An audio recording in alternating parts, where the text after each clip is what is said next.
La Direction nationale de l'éducation non formelle et des langues nationales, DENAFLA, a organisé ce mercredi 10 septembre une conférence débat sur le thème « Alphabétisation, clé pour un avenir inclusif et durable ».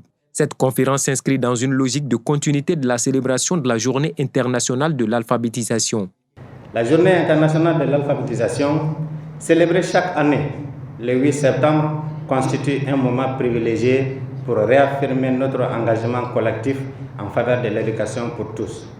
Cette année, le thème international, je cite, « Promouvoir l'alphabétisation à l'ère numérique » et le thème national, l'alphabétisation numérique, clé pour un avenir inclusif et durable, mettent en lumière un enjeu crucial. C'est celui de l'intégration des compétences numériques dans les politiques et programmes d'alphabétisation.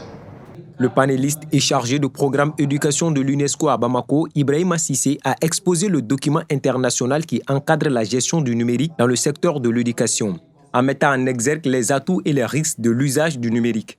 J'ai rappelé le fait que les nouvelles technologies de l'information et de la communication sont des outils qui peuvent accélérer l'accès, la qualité et l'équité de l'éducation et surtout la qualité.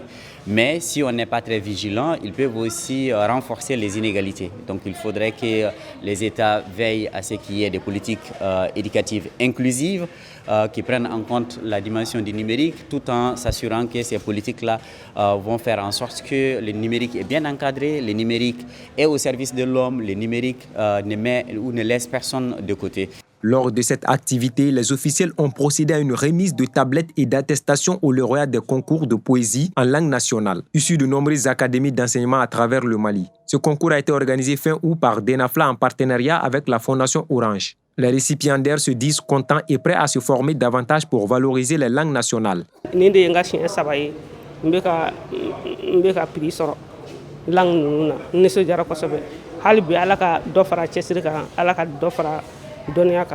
Nous souhaitons renforcer vraiment nos connaissances en s'auto-formant, en formant les autres et à être davantage formés aussi dans le domaine de l'alphabétisation. Plusieurs autres activités étaient au programme lors de cette journée, entre autres des exposés sur divers thèmes, notamment sur le rôle des alphabets et règles d'orthographe des langues nationales. Ainsi, la Direction nationale de l'éducation non formelle et des langues nationales s'évertue à sensibiliser, orienter et former au-delà de l'enseignement classique afin de réduire le taux croissant d'analphabétisme au Mali.